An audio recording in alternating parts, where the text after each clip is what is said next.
کیوں کیا بات ہے؟ سر سلطان اس کی بات پر بے اختیار چونک پڑے۔ بالکل وہی، کیسا آدمی ہے؟ عمران نے یوں پوچھا جیسے اس کے کردار کے متعلق چھان بین کر رہا ہو۔ اچھا آدمی ہے، مگر بات کیا ہے؟ سر سلطان نے سنجیدہ ہوتے ہوئے پوچھا۔ کمال ہے، آپ اسے اچھا آدمی کہہ رہے ہیں جبکہ وہ مجھے کہہ رہا ہے کہ میں شادی کر لوں۔ اب آپ خود ہی سوچئے کہ کوئی اچھا آدمی کسی کو شادی کا مشورہ دے سکتا ہے؟ عمران نے برا سا منہ بناتے ہوئے کہا۔ اچھا اچھا، میں سمجھ گیا، لیکن عمران بیٹے موقع اچھا ہے، اس کی بیٹی نسرین بڑی خوبصورت اور ذہین لڑکی ہے۔ سر سلطان نے مسکراتے ہوئے کہا۔ توبہ توبہ، آپ بھی کہاں پہنچ گئے؟ اس عمر میں بھی آپ لڑکیوں کو تاڑنے سے باز نہیں آتے، کچھ خدا کا خوف کریں۔ عمران نے کانوں کو ہاتھ لگاتے ہوئے کہا، اور سر سلطان عمران کے اس ریمارک پر بری طرح جھینپ گئے۔ تم واقعی شیطان ہو، اللہ بچائے تم سے۔ سر سلطان نے جھینپتے ہوئے انداز میں ہنستے ہوئے کہا۔ لاہور پڑھ کر دیکھ لیجئے، پتہ چل جائے گا کہ کون یہاں سے غائب ہوتا ہے۔ عمران نے بڑے سنجیدہ لہجے میں تجویز پیش کرتے ہوئے کہا۔ مذاق بند کرو اور یہ بتاؤ کہ اصل چکر کیا ہے؟ سر سلطان نے دانستہ طور پر سنجیدہ ہوتے ہوئے کہا، کیونکہ انہیں اچھی طرح معلوم تھا کہ اگر عمران کو نہ روکا گیا تو نہ جانے وہ کیا کہہ ڈالے۔ مجرموں کی ایک بین الاقوامی تنظیم ہمارے ملک میں سرگرم کار ہے۔ وہ اٹامک ریسرچ لیبارٹری سے ایک فارمولہ اڑانا چاہتی ہے، ایک ایسا فارمولہ جو ہماری حکومت کے لیے بے حد اہم ہے۔ عمران نے بھی سنجیدگی اختیار کرتے ہوئے جواب دیا۔ کیا کہہ رہے ہو؟ کیسا فارمولہ؟ ابھی تک حکومت کے علم میں تو کوئی ایسا فارمولہ نہیں آیا جس کی خاطر بین الاقوامی مجرم میدان میں کود پڑیں۔ سر سلطان کے چہرے پر گہری سنجیدگی چھا گئی۔ یہی تو سارا مسئلہ ہے، حکومت اس فارمولے سے بے خبر ہے، بلکہ مجرموں کے کانوں میں اس کی بھنک پڑ چکی ہے۔ اگر ایک دوست ملک کی سیکرٹ سروس کا سربراہ ہمیں بلو ایگل کی یہاں موجودگی سے خبردار نہ کرتا تو ہم خواب کچھوا، ارے نہیں، خواب کینگرو، لاہور والا کیا کہتے ہیں، خواب؟ عمران کا ذہن ایک بار پھر پٹڑی سے اترنے لگا۔ خواب خرگوش۔ سر سلطان نے فوراً ہی فکرہ مکمل کرتے ہوئے کہا۔ ہاں یہی، ہم خواب خرگوش میں رہتے اور مجرم خرگوش پکا کر کھا بھی چکے ہوتے۔ عمران نے جواب دیا۔ اوہ، یہ تو بہت سنگین مسئلہ ہے، میں عبدالرشید سے اس بارے میں جواب طلب کروں گا۔ انہوں نے حکومت کو اس اہم ترین فارمولے سے بے خبر کیوں رکھا؟ سر سلطان کا چہرہ سخت ہو گیا۔ آپ کو جواب طلبی کی ضرورت نہیں ہے، میں نے سوچا کہ آپ بیمار ہیں، چلو آپ کی جگہ میں خود ہی جواب پرسی کر لوں، میں وہیں سے آ رہا ہوں۔ عمران نے جواب دیا۔ اوہ، پھر وہ کیا کہتا ہے؟ اس نے اتنی بڑی غلطی کیوں کی ہے؟ سر سلطان نے پوچھا۔ دراصل اس کا قصور نہیں، ابھی فارمولہ اس کے ذہن کے مطابق مکمل نہیں ہوا، اس کا خیال تھا کہ اسے مکمل کر کے حکومت کے حوالے کیا جائے۔ عمران نے جواب دیا۔ اوہ، تو یہ بات ہے، لیکن مجرم اس نامکمل فارمولے سے کیا حاصل کریں گے؟ سر سلطان نے اطمینان بھرے لہجے میں پوچھا۔ مجرموں کے لیے وہ نامکمل فارمولہ ہی بڑی اہمیت رکھتا ہے۔ بہرحال میں نے سر عبدالرشید کو اجازت دے دی ہے کہ وہ اطمینان سے فارمولے کو مکمل کرنے کے لیے کام کریں۔ عمران نے تفصیل بتاتے ہوئے کہا۔ لیکن مجرم؟ سر سلطان نے پوچھا۔ مجرموں سے ہم نپٹ لیں گے، وہ ہماری نظروں میں ہیں، جس وقت چاہیں ان کی گردن پکڑ لیں۔ میرا آپ کے پاس آنے کا مقصد اور تھا، عمران نے بڑے لاپرواہانہ انداز میں کہا۔ کیا؟ سر سلطان نے پوچھا۔ آپ سر عبدالرشید کو سرکاری طور پر اس بات کا حکم دیں کہ وہ فارمولہ لیبارٹری کے سٹور سے نکال کر سیکرٹ سروس کے حوالے کر دیں، کیونکہ جب تک مجرم گرفتار نہیں ہو جاتے میں اس فارمولے کو دانش منزل میں محفوظ رکھنا چاہتا ہوں۔ عمران نے جواب دیا۔ یہ کون سی بات ہے، میں ابھی سر عبدالرشید سے بات کرتا ہوں۔ سر سلطان نے سر ہلاتے ہوئے کہا اور پھر قریب پڑا ہوا ٹیلی فون اپنی طرف کھسکاتے ہوئے اس کا ریسیور اٹھانے کے لیے ہاتھ بڑھایا ہی تھا کہ گھنٹی بج اٹھی اور سر سلطان نے چونک کر ریسیور اٹھا لیا۔ سلطان سپیکنگ، سر سلطان نے باوقار لہجے میں کہا۔ بلیک زیرو بول رہا ہوں جناب، دوسری طرف سے بلیک زیرو کی آواز سنائی دی۔ اوہ، کیا بات ہے طاہر، عمران بھی یہاں موجود ہے؟ سر سلطان نے چونکتے ہوئے پوچھا۔ اوہ اچھا، میں نے اس لیے فون کیا ہے کہ میں نے کیپٹن شکیل کو سر عبدالرشید کی نگرانی کا حکم دے دیا ہے۔ ہو سکتا ہے کہ سر عبدالرشید کو اس نگرانی کا علم ہو جائے، ایسی صورت میں ظاہر ہے وہ آپ سے رابطہ قائم کرے گا، کیونکہ اسے معلوم ہے کہ سیکرٹ سروس کے چیف سے آپ کے ذریعے ہی رابطہ ہو سکتا ہے، تو آپ مجھے فوراً اطلاع دے دیں تاکہ میں ضرورت کے مطابق مناسب کارروائی کر سکوں۔ بلیک زیرو نے کہا۔ ٹھیک ہے، ایسا ہی ہوگا، سر سلطان نے جواب دیا۔ عمران صاحب سے بھی بات کرا دیں، بلیک زیرو نے کہا تو سر سلطان نے ریسیور عمران کی طرف بڑھا دیا۔ عمران صاحب خیریت، آپ سر سلطان کے پاس کیسے گئے ہیں؟ بلیک زیرو نے پوچھا۔ میں سر عبد الرشید سے ملا تھا تاکہ فارمولے کے بارے میں بات کر سکوں۔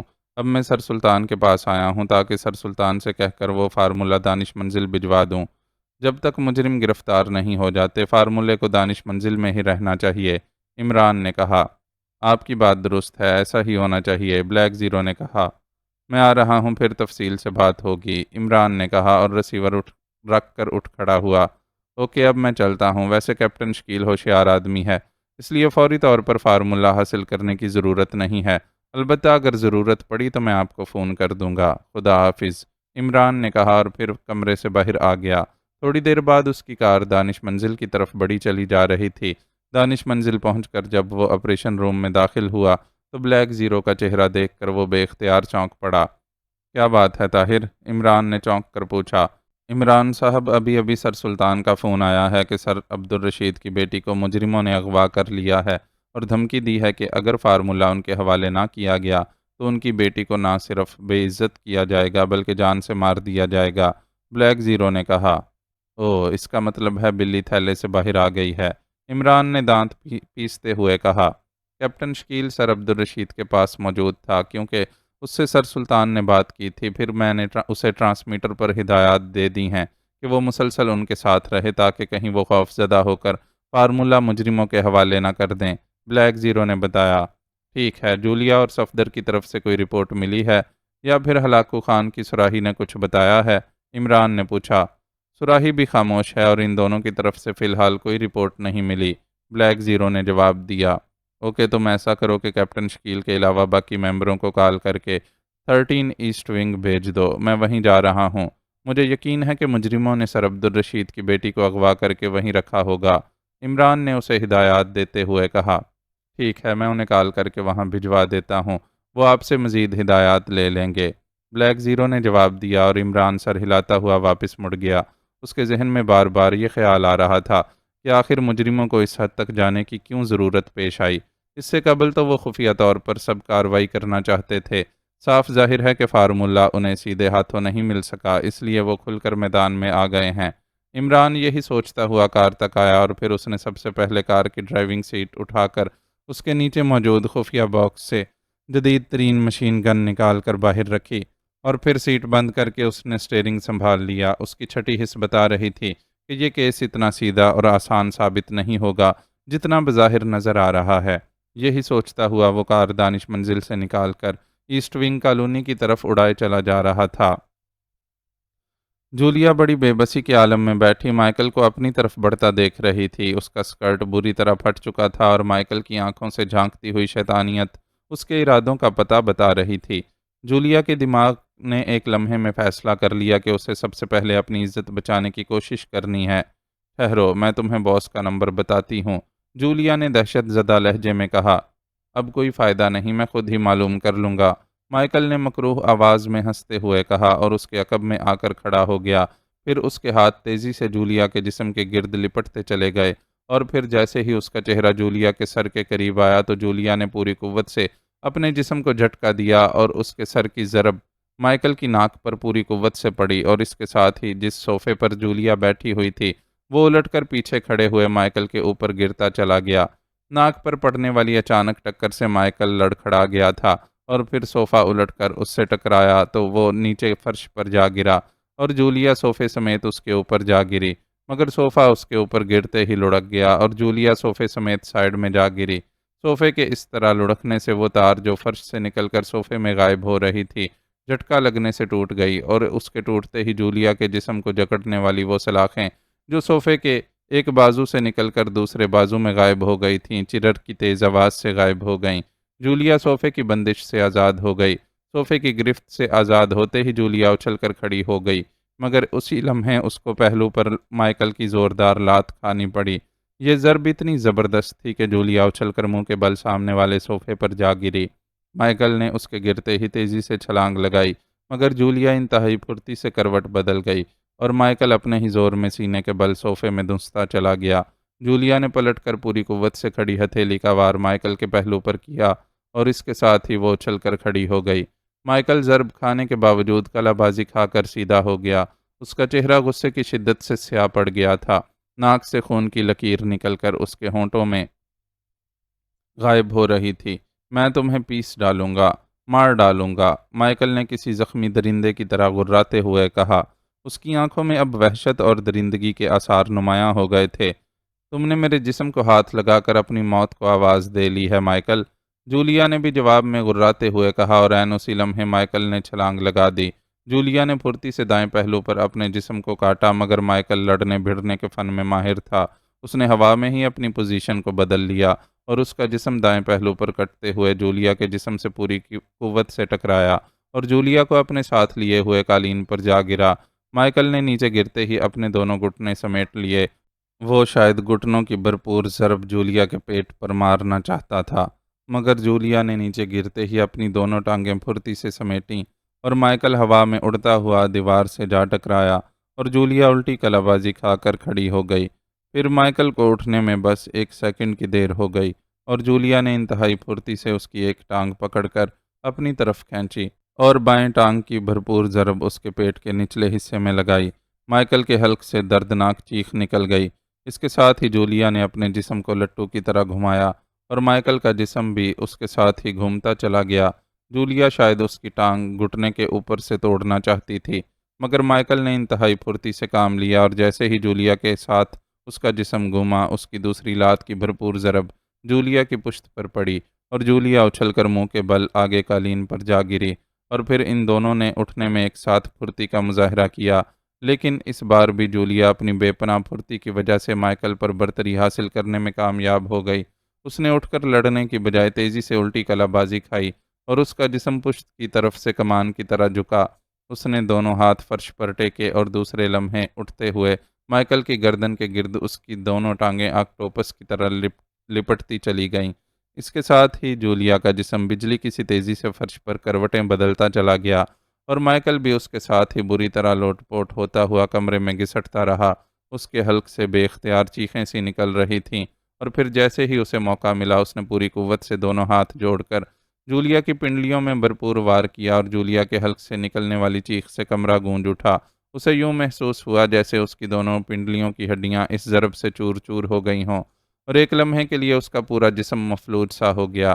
مائیکل نے اسی لمحے سے فائدہ اٹھایا اور وہ اچھل کر نہ صرف کھڑا ہو گیا بلکہ اس نے پوری قوت سے جولیا کے دائیں پہلو پر لات مار دی اور جولیا پلٹ کر دیوار کے ساتھ جا ٹکرائی۔ مائیکل نے اس پر چھلانگ لگا دی مگر جولیا چکنی مچھلی کی طرح سے نیچے سے پھسل کر ایک طرف ہو گئی اور مائیکل پوری قوت سے دیوار سے جا ٹکرایا۔ اس نے جلدی سے اپنے دونوں ہاتھ آگے کر دیے تھے، اس لیے اس کا سر دیوار سے ٹکرانے سے بچ گیا، ورنہ شاید اس کا سر دیوار سے ٹکرا کر ہزاروں ٹکڑوں میں تبدیل ہو جاتا۔ جولیا ایک بار پھر کھڑی ہونے میں کامیاب ہو گئی تھی، مگر پنڈلیوں پر لگنے والی بھرپور ضرب سے وہ اپنا توازن برقرار نہ رکھ سکی اور لڑکھڑا کر کونے میں رکھی ہوئی میز پر گر گئی۔ مائیکل تڑپ کر سیدھا ہوا اور اس نے بلو رینج کے سے انداز میں نیم دائرہ بناتے ہوئے جولیا پر چھلانگ لگا دی۔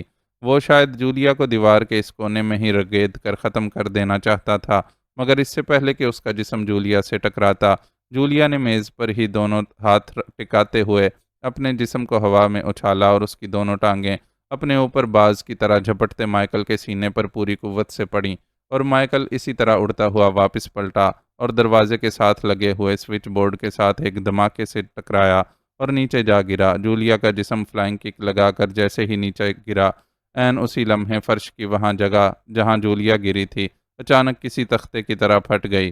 شاید مائیکل کا جسم لگنے سے سوئچ بورڈ پر لگا ہوا کوئی بٹن دب گیا تھا اور جولیا کو یوں محسوس ہوا جیسے اس کا جسم لامتناہی گہرائی میں گرتا چلا جا رہا ہو۔ اس کے حلق سے ہلکی سی چیخ نکلی اور پھر اس کے ہوش و حواس اس کا ساتھ چھوڑ گئے۔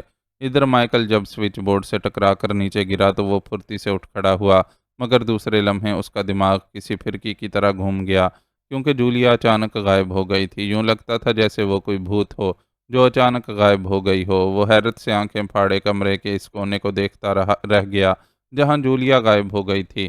اسے شاید اس خفیہ بٹن یا وہاں سے فرش کے ہٹنے کی تکنیک کا علم ہی نہ تھا۔ اس نے کچھ دن پہلے ہی اس کوٹھی میں رہائش رکھی تھی۔ اس سے پہلے یہ کوٹھی اس کی تنظیم کے ایک فرد کے قبضے میں تھی اور بلو ایگل کے اچانک آنے کی وجہ سے وہ وہاں سے ہٹ گیا تھا۔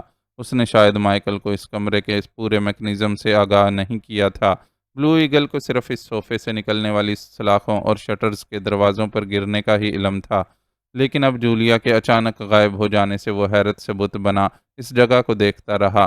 اس نے آگے بڑھ کر اس جگہ پر زور سے پیر مارا جہاں جولیا ایک لمحہ پہلے کھڑی تھی، لیکن فرش سے ایسی کوئی آواز پیدا نہ ہوئی جس سے وہ سمجھتا کہ یہاں سے فرش علیحدہ ہے۔ قالین اسی طرح پورے کمرے کے فرش پر بچھا ہوا تھا۔ مائیکل نے جھک کر غور سے اس جگہ کو دیکھنا شروع کر دیا اور پھر چند لمحوں میں ہی اس پر یہ انکشاف ہوا کہ ایک مخصوص چکور قطعے میں قالین کا ٹکڑا باقی قالین سے علیحدہ ہے، لیکن ایسا غور سے دیکھنے پر ہی معلوم ہوتا تھا کیونکہ قالین پر بنے ہوئے بڑے بڑے پھول اس طرح ایک دوسرے سے جڑے ہوئے تھے کہ باریک سی لکیر عام نظروں سے دیکھنے پر محسوس تک نہ ہوتی تھی۔ مائیکل ایک طویل سانس لیتا ہوا سیدھا ہو گیا۔ اس نے سر پر ہاتھ پھیر کر پریشان بالوں کو سنوارنے کی کوشش کی، اپنے آپ کو سنبھالا اور پھر وہ میز پر رکھے ہوئے ٹیلی فون کی طرف بڑھ گیا۔ اس نے ریسیور اٹھا کر تیزی سے نمبر ڈائل کرنے شروع کر دیے۔ Hello, Vegas speaking. رابطہ قائم ہوتے ہی دوسری طرف سے آواز سنائی دی، بلو ایگل۔ مائیکل نے اپنے لہجے میں جبراً قابو پاتے ہوئے کہا، یس باس، حکم فرمائیے۔ ویگاس کا لہجہ یکدم مؤدبانہ ہو گیا۔ شٹر روم میں فرش ہٹنے کا بھی کوئی میکنزم ہے؟ بلو ایگل کے لہجے میں کرختگی اود کر آئی۔ او ہاں باس، اس وقت میں بتانا بھول گیا۔ کمرے کے شمالی کونے میں ایک چکور قطع سوئچ بورڈ کے درمیان میں لگے ہوئے زرد رنگ کے چھوٹے بٹن کو دبانے سے کسی تختے کی طرح ہٹ جاتا ہے، ویگاس نے جواب دیا۔ اس میں گرنے والا کہاں جاتا ہے؟ مائیکل نے دانت بھینچتے ہوئے کہا۔ باس، نیچے گہرائی میں گٹر ہے۔ یہ میکنزم میں نے لاشوں سے چھٹکارا پانے کے لیے تیار کرایا تھا۔ یہ گٹر آگے جا کر شہر کے مین گٹر میں مل جاتا ہے۔ اس طرح یہاں سے پھینکی جانے والی لاشیں ہزاروں فٹ دور جا کر کسی سیوریج کے تالاب میں ملتی ہیں اور اس وقت تک لاش کا حلیہ تک بگڑ جاتا ہے اور پہچانے جانے کے قابل نہیں رہتی۔ اس طرح ہم پر کسی کو شبہ تک نہیں ہوتا، ویگاس نے تفصیل بتاتے ہوئے کہا۔ ٹھیک ہے، بلو ایگل نے کچھ سوچتے ہوئے کہا اور پھر اس نے ریسیور رکھ دیا۔ وہ سوچ رہا تھا کہ اچھا ہی ہوا کہ اچانک یہ بٹن دب گیا اور یہ جولیا نیچے گٹر میں جا گری، کیونکہ اپنی پوری کوشش کے باوجود وہ کسی بھی طرح جولیا پر قابو نہ پا سکا تھا، اور جس دلیری، پھرتی اور تیزی سے وہ لڑ رہی تھی، اس سے ظاہر تھا کہ اگر وہ اچانک گٹر میں نہ گرتی تو مائیکل کے لیے ایک خوفناک خطرہ بن جاتی۔ اسے یقین تھا کہ گٹر میں گرنے کے بعد جولیا کے زندہ بچ جانے کا 1% بھی امکان نہیں، کیونکہ اول تو گٹر میں زہریلی گیس ہی اس کا خاتمہ کرنے کے لیے کافی ہے، اور پھر اچانک گرنے سے وہ یقیناً بے ہوش ہو گئی ہوگی۔ دوسرے لفظوں میں مائیکل کے خیال کے مطابق ہر حالت میں اس کی موت یقینی ہو چکی تھی۔ مائیکل نے آگے بڑھ کر شٹرز اٹھانے والا بٹن دبایا اور سرر کی تیز آوازوں سے دروازے اور کھڑکیوں پر سے شٹرز اٹھتے چلے گئے۔ مائیکل تیز تیز قدم اٹھاتا کمرے سے باہر نکلتا چلا گیا۔ اس کے کپڑے تقریباً پھٹ گئے تھے، چہرے پر ضربوں کے نشانات تھے اور جسم ٹوٹ رہا تھا۔ وہ کوٹھی میں موجود اپنے کارکنوں کے سامنے جانے سے پہلے اپنا حلیہ ٹھیک کرنا چاہتا تھا، اس لیے سیدھا مارشیا کے کمرے کی طرف بڑھتا چلا گیا۔ تنویر کو جب ہوش آیا تو اس نے اپنے آپ کو ایک مستطیل نما کمرے کے فرش پر پڑا ہوا پایا۔ اس کا سر پکے ہوئے پھوڑے کی طرح دکھ رہا تھا۔ اس نے ہوش میں آتے ہی بے اختیار اپنے سر پر ہاتھ پھیرا اور دوسرے لمحے اس کے حلق سے ایک طویل سانس نکل گئی، کیونکہ سر کی پشت پر ایک بڑا سا گومڑ ابھر آیا تھا۔ بچ گئے ہو تنویر، اگر ضرب ذرا سی اور زور کی پڑ جاتی تو شاید تمہیں سر پر ہاتھ پھیرنے کی بھی مہلت نہ ملتی۔ صفدر کی آواز تنویر کے کانوں میں پڑی اور تنویر بے اختیار پیچھے کی طرف گھوم گیا۔ اس نے صفدر کو دیوار سے ٹیک لگائے بڑے اطمینان سے بیٹھے ہوئے دیکھا۔ تم ادھر اطمینان سے بیٹھے ہو، ادھر جولیا کی عزت خطرے میں ہے، تنویر نے بگڑے ہوئے لہجے میں کہا۔ جولیا کی عزت؟ صفدر نے چونک کر پوچھا، اور تنویر نے مائیکل کی آنکھوں میں ناچنے والی شیطانیت سے لے کر مارشیا پر قابو پانے اور پھر مائیکل کو بلانے تک کا تمام حال تفصیل سے بتا دیا۔ بس میں بے خبری میں مار کھا گیا۔ قدموں کی آواز سے یہی محسوس ہوا تھا کہ آنے والا اکیلا ہے، لیکن دوسرا آدمی شاید ضرورت سے زیادہ محتاط تھا کہ اس کے قدموں کی آواز تک نہ ابھری، اور اس نے پیچھے سے وار کر کے مجھے بے بس کر دیا۔ تنویر نے کہا، بہرحال تمہیں یہاں پہنچے ہوئے آدھ گھنٹہ ہو گیا ہے، کیونکہ تمہارے یہاں پھینکے جانے سے ہی مجھے ہوش آیا تھا۔ میرے سر پر اچانک زوردار ضرب لگائی گئی تھی، اس لیے ہوش میں آنے کے باوجود 10-15 منٹ تک میرا ذہن صاف نہ ہو سکا تھا، اور پھر جب پوری طرح ہوش میں آنے کے بعد میں نے تمہیں پہچانا تو تمہیں ہوش میں لانے